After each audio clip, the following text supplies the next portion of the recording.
A teenager remains behind bars this morning after being accused of purposely running over a police officer in Sunny Isles Beach. But he may get away with 2 felony charges because his father is a diplomat with the Israeli consulate in Miami. Police say Abraham Gill, shown in this mugshot, was arrested after he ran over a police officer.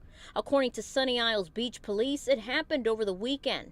The police report says an officer was making a traffic stop on Collins Avenue near 174th Street.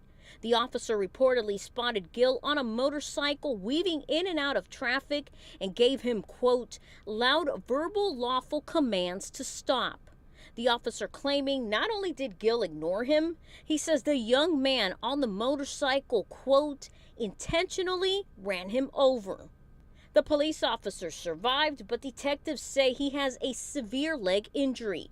Gill was arrested and charged for resisting an officer with violence and aggravated assault on a law enforcement officer. But when he got to court, they let him go home. Mr. Gill is a diplomat son. He has consular immunity. Turns out Gill is the son of Eli Gill, a consul for administration under the Consulate General for Israel in Miami. His attorney claiming, therefore, he has something called consular immunity from criminal jurisdictions. Immunity that's given to diplomats and their families when they're stationed here in the United States. But this immunity privilege may not apply to all categories of diplomatic workers and their families, according to legal analyst David Weinstein.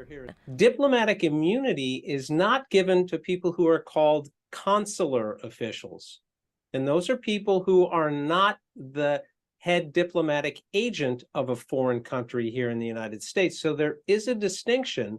Local 10 News has learned that the State Department is aware of this case. The officer remains out of work at this time. In Sunny Isles Beach, Stephanie Brienne, Local 10 News.